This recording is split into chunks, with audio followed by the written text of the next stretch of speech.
Hi guys, দৃষ্টি আজ শুভ চতুর্থী। আমি আপাতত আমার নিজের বাড়িতে রয়েছি এবং আমি এবং আমার মা আমরা আজকে একটু ঠাকুর পরিক্রমা করতে বেরোবো, মণ্ডপ পরিক্রমা করতে তো এটা আমার মা। আজকে আমরা দুজন একটু ঠাকুর দেখতে বেরোবো। অক্টোবর মাসের 11 তারিখ থেকে আমার কালিম্পং অফবিট ট্যুর শুরু হচ্ছে, তার জন্য এক্সাইটেড সবাই। ইয়েস, আমিও খুব এক্সাইটেড এই কারণে কিছু অজানা লোকের সঙ্গে দেখা হবে। যদিও বেশিরভাগই আমার কাস্টমাইজ ট্যুরের ক্লায়েন্ট যাচ্ছে, আমার সঙ্গে ডে ট্যুরে গেছে এমন কিছু ক্লায়েন্ট যাচ্ছে, আমার সঙ্গে আমার আগে গ্রুপ ট্যুরগুলোতে গেছে এমন কিছু ক্লায়েন্ট যাচ্ছে, আর কিছু অজানা ক্লায়েন্ট যাচ্ছে। কিন্তু ব্যাপারটা হচ্ছে ট্রিপ মেকারের তো একটা জাদু আছে। ট্রিপ মেকার যেদিন থেকে ট্যুরটা শুরু করে সেই দিন একমাত্র অচেনা থাকে। ঠিক যখন থেকে ট্যুরটা স্টার্ট হয়, মানে স্টেশন থেকে, ওই মুহূর্ত থেকেই প্রত্যেকের একদমই অজানা থাকে না, একদম নিজের লোক হয়ে যায়। এবং আমি থাকি তাদের লিডার হিসেবে। আমি লিডার অ্যাকচুয়ালি নই, আমাকেই লিড করে ওখানে যারা আছে ছোট ওরা, তো ওরাই আমাকে লিড করে যে এই এটা করো না, ওটা করো না। তো আমি একদমই লিডার নই, ওরাই অ্যাকচুয়ালি ট্রিপ মেকারের লিডার। আমি অনেক ভুলভাল কাজ করে ফেলি, ওরা সেগুলোকে ঠিকঠাক করায় আমাকে দিয়ে। তো কিন্তু ওরা আমার ক্লায়েন্ট। কিন্তু ওই যে বললাম, ট্রিপ মেকারে অ্যাকচুয়ালি ক্লায়েন্ট বলে আলাদা করে কিছু নেই। আমি এবং আমার টিম পুরোটাই হচ্ছে কি আমরা ট্রিপ মেকারিয়ান। তো সেই জন্য আমাদের ট্যুরগুলো একটু অন্য রকমের হয়, মানে একটু বেশি হাসি ঠাট্টা, ইয়ার্কি, গল্প, আড্ডা, গান, নাচ, হুল্লোড়, এবং সব থেকে যেটা ট্রিপ মেকার ক্লায়েন্টকে দিয়ে থাকে সেটা হচ্ছে গিয়ে মনের আনন্দ।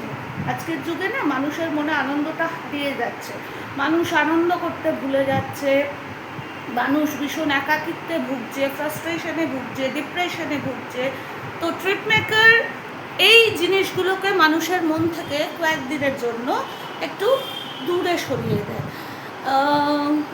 এটাই আমার মেন লক্ষ্য ট্রিপ মেকারের ট্যুর করানোর জন্য।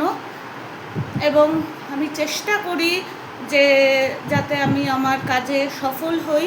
এবং এখনও অবধি যে কটা ট্যুর আমি করিয়েছি, কাস্টমাইজ বলুন বা গ্রুপ ট্যুর বলুন, কাস্টমাইজে তো আমি নিজে প্রেজেন্ট থাকতে পারি না, তো কিন্তু যারা আমার সাথে কাস্টমাইজ ট্যুর করেছেন তারা জানেন 24/7 আমি অ্যাভেলেবেল থাকি তাদের সাথে ফোনে। আর গ্রুপ ট্যুরে তো আমি থাকি, বা আমার পার্টনার সুজয় কুমার মিশ্রা থাকেন, উনিও আমার মতোই হুল্লোড়ে। হয়তো মেয়েদের মতো ছেলেরা তো অতটা নাচ গান অত কিছু করতে পারে না, বাট উনি সাংঘাতিক রকমভাবে ক্লায়েন্টদের খেয়াল রাখেন, যাতে কোনো অসুবিধা না হয়, বরঞ্চ আমার চেয়ে বেশি রাখেন। হ্যাঁ, তো এটাই আমাদের ট্রিপ মেকারের মস্তি। তো আমাদের অক্টোবরে আসছে কালিম্পং অফবিট, নভেম্বরে আসছে দারিংবাড়ি গোপালপুর, যেখানে সুজয় কুমার মিশ্রা যাচ্ছেন। এবং আশা করছি আমাদের দুটো ট্যুরই আপনাদের সহযোগিতায় সফল হবে। হ্যাঁ, আপনাদের সহযোগিতা ছাড়া কিছুই না ট্রিপ মেকার, এটা আমি সবসময় বলেছি যে আপনারা সাপোর্ট করলে, আপনারা সহযোগিতা করলে তবেই আমি আমার টিমটাকে, আমার এই এজেন্সিটাকে বড় করতে পারবো। এবং কি বলুন তো, আমার ট্রাভেল এজেন্সিটা হয়তো এতদিনে আরও অনেক বড় হয়ে যেতে পারতো যদি আমি এক একটা ক্লায়েন্টের থেকে 3-4 হাজার টাকা করে বেশি নিতাম আমার এই হিসাবে। কিন্তু সেটা আমি করি না। তবে হ্যাঁ, আমি বাজেট ট্যুর করাই না, আমি স্ট্যান্ডার্ড ট্যুর করাই, কারণ বাজেট ট্যুরে প্রচুর কমপ্লেন আসে। তো সেই জন্য আমি স্ট্যান্ডার্ড ট্যুর করাই। একটা মোটামুটি স্ট্যান্ডার্ড হোটেলে থাকতে যে দামটা লাগে সেটা আমি ক্লায়েন্টদের থেকে নিই, কিন্তু আমার প্রফিট হিসেবে, আমার হিসেবে আমি যে বাজেটটা নিই সেটা যথেষ্ট কম অন্যান্য এদের থেকে, এজেন্সিদের থেকে। সেই জন্যেই হয়তো এখনও আমি অনেক মানে আমার এজেন্সিটা বড় করে তুলতে পারিনি, কারণ যে কোনো জিনিস বড় করে তুলতে লাগে সবার আগে লাগে টাকা।